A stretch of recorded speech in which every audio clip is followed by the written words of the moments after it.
Bonjour à tous et bienvenue dans ce grand débat du troisième numéro d'Agora Mag en toute sécurité.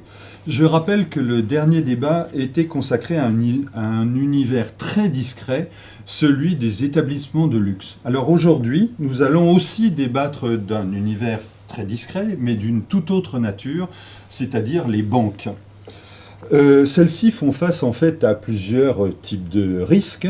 Les attaques à main armée, peut-être moins en ce moment, les attaques de DAB, les menaces terroristes, les cyberattaques, les incivilités. Nous allons voir tous ces domaines et pour examiner donc la situation aujourd'hui de la sécurité des banques, j'ai fait appel à trois experts. Je commence par vous, Christian Lotion. Vous étiez pendant toute votre carrière professionnelle à la police judiciaire et donc vous étiez affecté dans plusieurs villes et puis après vous avez été nommé directeur central de la police judiciaire et vous avez occupé cette fonction de 2008 à 2014. Ensuite vous êtes passé dans le privé où vous êtes directeur sécurité de la Fédération bancaire française. Je rappelle que c'est 37 500 agences, 378 banques et 37 000 salariés. Et aussi 60 500 DAB. On va en parler de tout ça plus en détail. Je me tourne vers vous, Laurent Allais.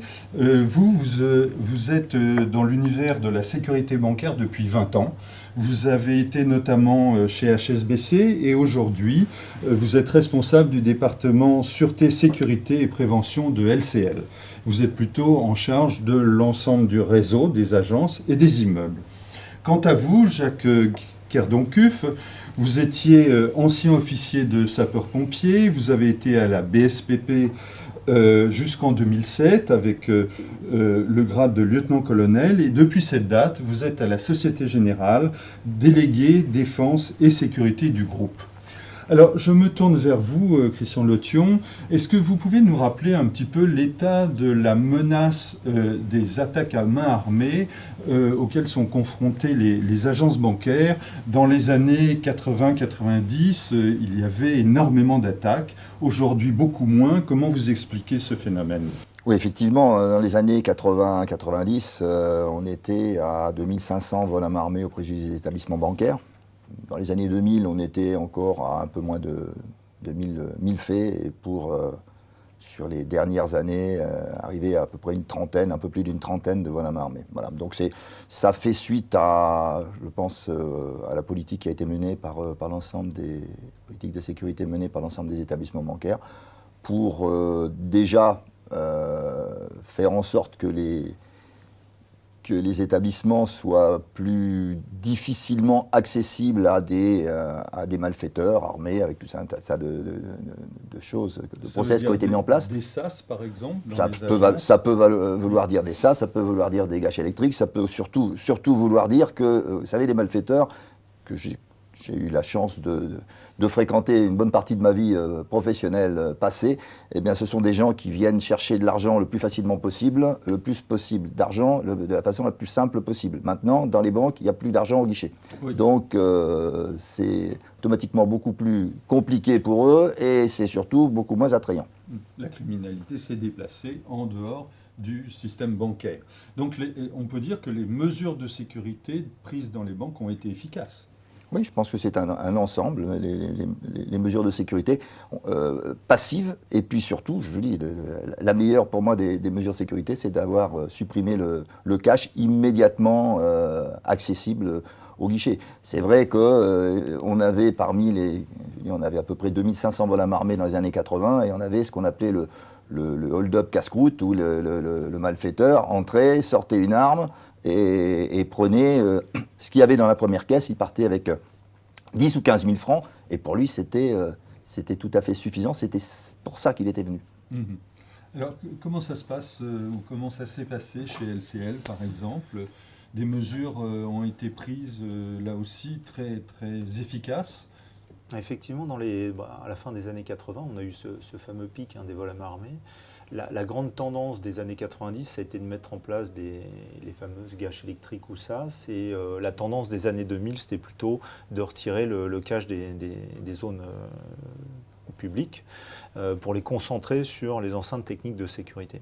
Donc la plupart des grands réseaux se sont transformés dans ce sens-là et ça a bien fonctionné.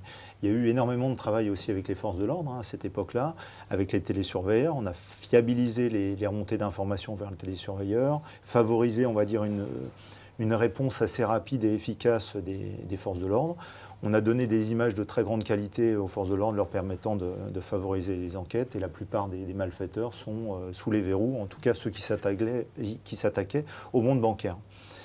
On se concentre maintenant sur la protection des enceintes techniques de sécurité qui sont maintenant une zone très très dense de...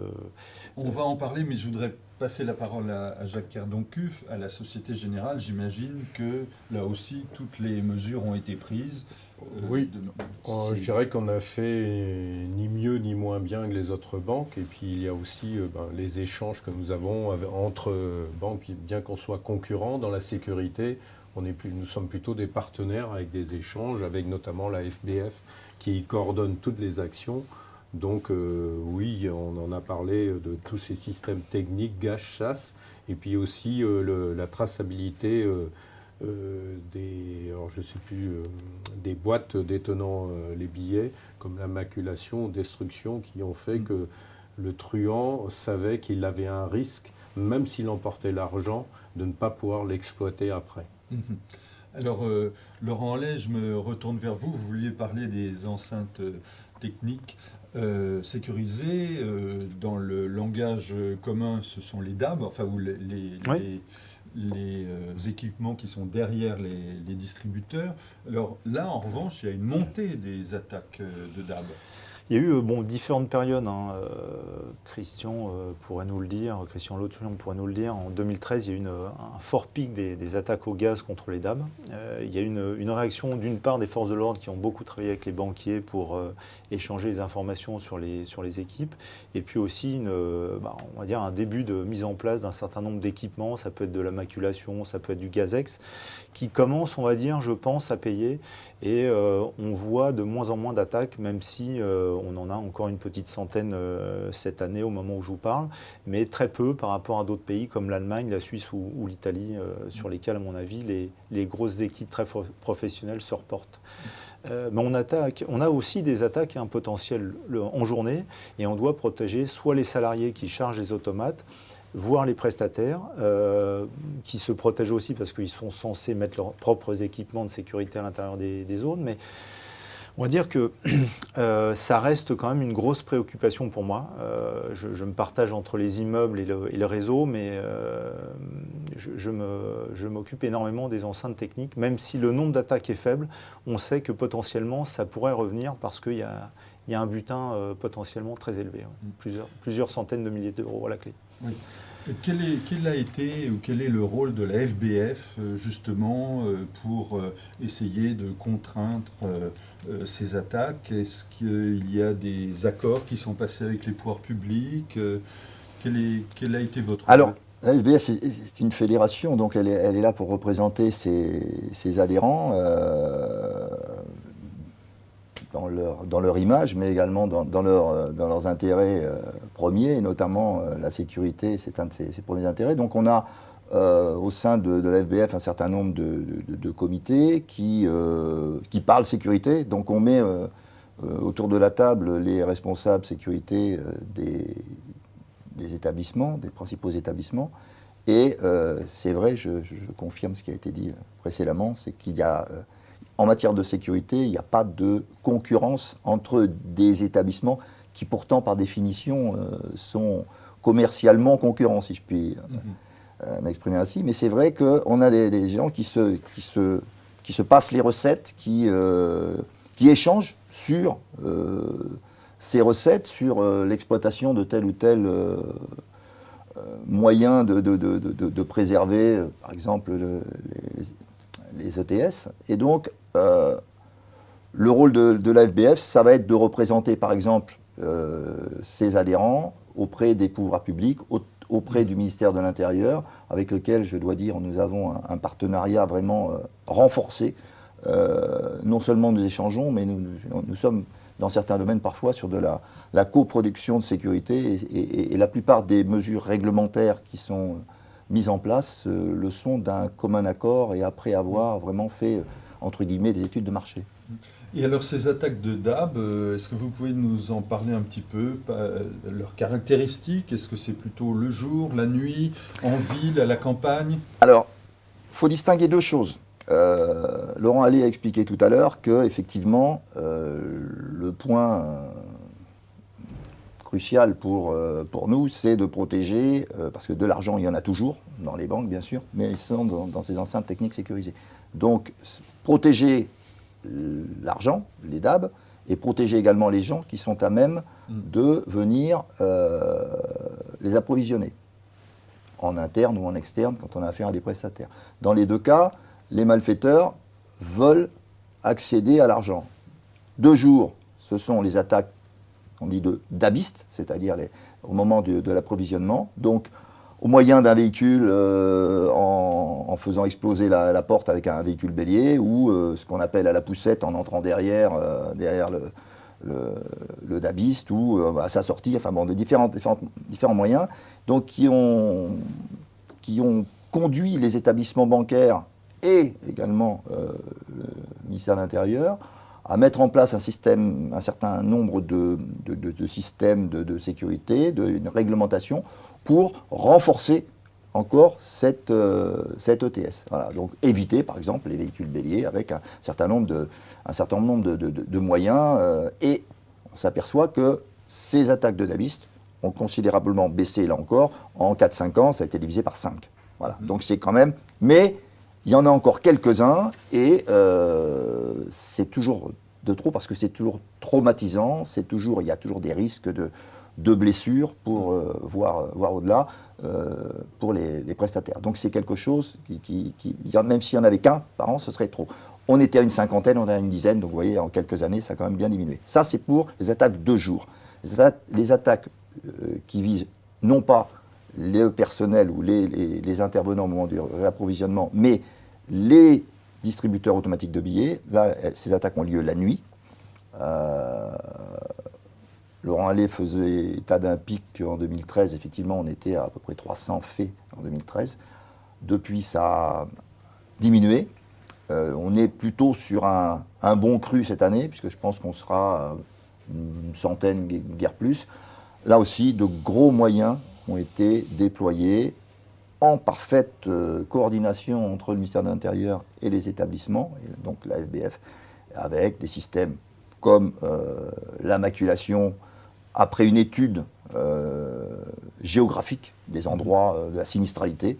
Et puis on a également, Laurent allait parler tout à l'heure de Gazex. Alors le Gazex, ce sont des coffres Gazex qui résistent aux attaques au gaz explosif, puisque c'était la grande mode, c'était les attaques en saturant un distributeur automatique de gaz, et ensuite avec un système de batterie, un mélange de gaz, et on fait sauter, et on récupère ce qu'on peut récupérer, et s'agissant des établissements bancaires, on récupère souvent une façade à moitié écroulée. Alors, Laurent Allais, on parle assez peu, finalement, aujourd'hui, des attaques de transporteurs de fonds, de transport de fonds. Est-ce qu'il y en a encore? Est-ce que là aussi, on a pris des mesures? Vos prestataires, les transporteurs de fonds, ont pris des mesures pour éliminer ce type de risque? Le sujet ne nous appartient pas vraiment à nous banquiers. Ce sont des prestataires qui sont victimes de ces attaques. On va dire que les forces de l'ordre ont extrêmement bien travaillé pendant plusieurs années, et les quelques équipes en mesure de faire ce type d'attaque ont été mis sous les verrous. Et on n'a pas eu de mémoire d'attaque de transport de fonds depuis environ 3 ans, je pense, ainsi que de centres forts. On peut être satisfait de ce résultat qui montre toute l'efficacité de nos forces de l'ordre. Alors justement, je voudrais qu'on parle un petit peu de vos prestataires en sécurité. Vous en avez beaucoup? Est-ce que ce sont des spécialistes du monde bancaire ou alors des généralistes, tant au niveau du gardiennage, la surveillance humaine, que de la sécurité électronique, par exemple? En vue de massifier on va dire les interventions et le poids des contrats, on essaye de réduire au maximum le nombre de sociétés qui interviennent pour nous. On a, sur l'ensemble des sujets budget de sûreté, sécurité incendie pour l'ensemble des immeubles et du réseau bancaire, au grand maximum entre 10 et 15 sociétés qui interviennent pour nous. On essaye de limiter quand même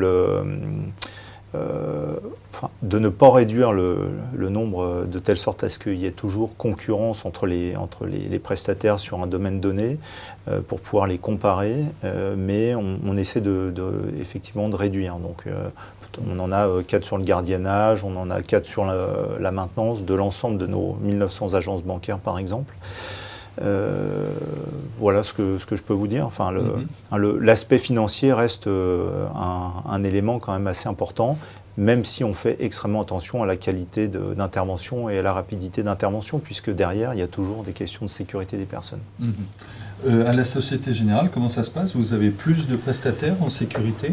Je pense pas plus, mais différence avec Laurent Allais, moi mon scope est surtout les immeubles de direction, les immeubles de siège du groupe, donc des filiales ainsi que des filiales Société Générale comme Boursorama et les data centers. Donc contrairement aux agences, nous avons énormément d'agents de sécurité, donc pour surveiller ces immeubles de jour, pour éviter des intrusions. Avec le risque attentat maintenant, le nombre d'agents a aussi augmenté. Et nous avons bien évidemment la protection des data centers qui aussi fait que nous avons des contrats cadres avec 3 sociétés de sécurité privées essentiellement.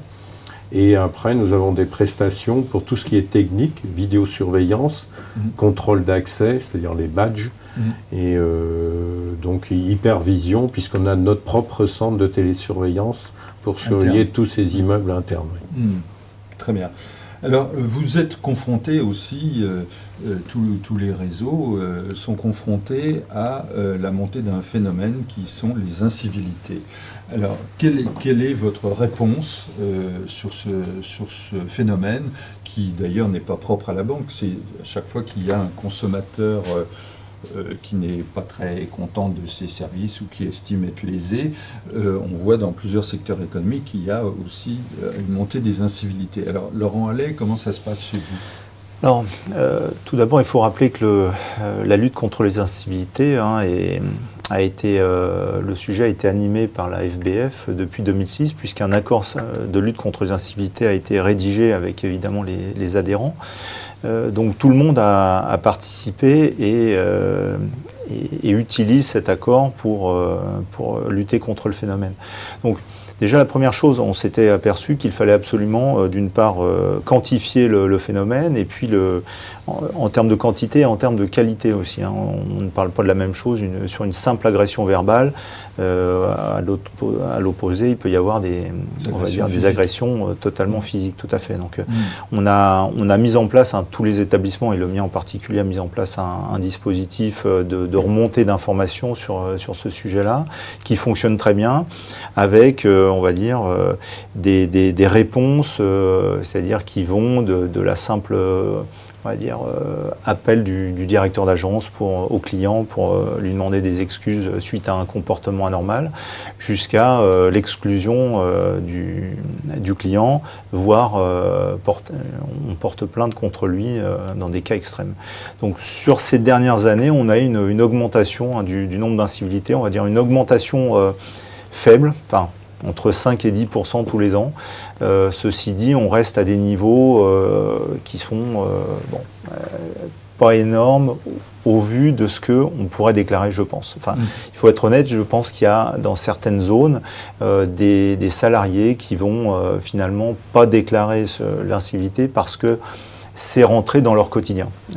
C'est sans doute très dommage, mais en tout cas c'est comme ça. Et on communique, on sensibilise l'ensemble du personnel pour qu'ils déclarent au maximum les incivilités pour qu'on prenne en compte les mesures nécessaires.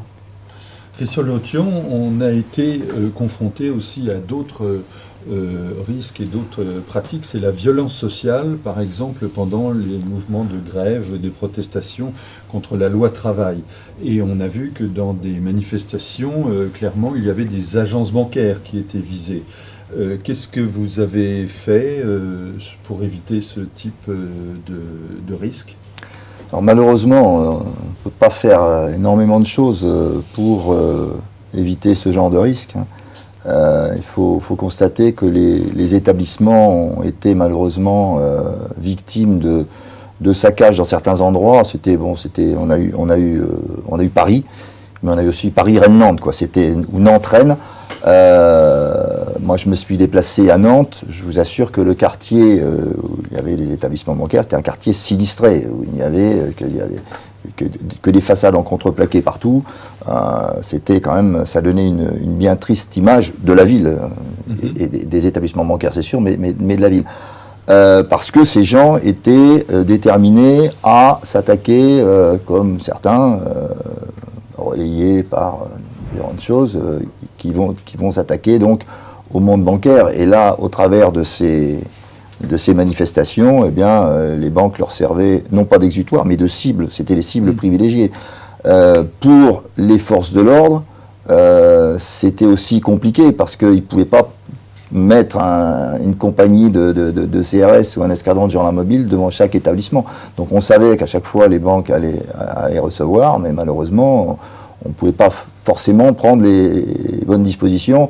Et pour en avoir parlé avec les forces de l'ordre là où ça se passait, ils essayaient de contenir au maximum, mais il y avait régulièrement de la casse. Alors bien sûr qu'on a envisagé, là encore, en concertation avec les forces de l'ordre, un certain nombre de dispositifs pour à l'avenir protéger et les façades et les DAB, qui est également une des cibles favorites. Voilà, mais c'est vrai que malheureusement, ce ne sont pas les établissements bancaires qui ont la réponse en premier. Il faut savoir quand même qu'à Nantes, on a parfois des gens, il n'y a pas eu de violence, véritablement de violence physique sur les agents, mais ça a été limite. On a des gens qui ont été exfiltrés à Nantes, par exemple, qui ont été exfiltrés par un commerçant voisin. Sinon, je pense qu'ils auraient été... Alors, dernier sujet, je voudrais qu'on l'aborde rapidement, sont les menaces terroristes. Vous, Jacques Kerdoncuff, vous êtes en charge notamment de la protection des bâtiments centraux, des data centers. Est-ce que depuis l'émergence, la multiplication des attentats, vous avez pris des dispositions positives? Je rappelle que le siège à la Défense a été aussi la cible d'un tireur isolé, oui, en 2014, autant je m'en souvienne. Alors quels sont, sans trahir de secret, les dispositifs que vous avez pris? Oui, effectivement, je ne vais pas trahir de secret, mais on associe la technique à l'humain, c'est-à-dire on a renforcé notre dispositif de vidéosurveillance, le contrôle d'accès a été renforcé aussi, et bien évidemment nous avons mis plus d'agents de sécurité pour filtrer les entrées. Je dirais qu'on fait surtout un effort pour réduire le sentiment d'insécurité. Parce que pour ce qui est de la sécurité, si un homme venait encore avec une Kalachnikov et tentait de rentrer dans l'un de nos établissements, malheureusement, on ne peut rien faire, si ce n'est d'avoir une réaction après l'action de ce terrorisme, mais en amont, les agents de sécurité armés, on va peut-être y arriver, des gilets pare-balles, on peut en donner, mais face à une balle de Kalachnikov, il faut des gilets qu'on appelle à plaque. Donc il faut un juste équilibre entre la menace et la protection. Mais encore une fois, je pense qu'il faut agir sur le sentiment d'insécurité des collaborateurs, parce que malheureusement, on ne peut rien contre un acte de folie, de l'explosif, des armes de guerre. Laurent Allais, quelques mots? Oui, sur ce sujet, on est sur la même ligne que M. Kerdoncuff. Je dirais que ce qui me semble important, c'est d'être en mesure de sensibiliser le personnel à savoir réagir dans ce type de situation à laquelle on n'est évidemment pas du tout accoutumé. Et à ce titre-là, le ministère de l'Intérieur a sorti des guides et des posters pour sensibiliser le personnel qu'on a diffusé dans nos réseaux bancaires et dans nos immeubles. Et j'envisage de faire des mini-sensibilisations sur la réaction à avoir le cas échéant. Mais le tout étant de ne pas non plus rendre anxiogène la situation plus qu'elle ne l'est déjà. Bien sûr.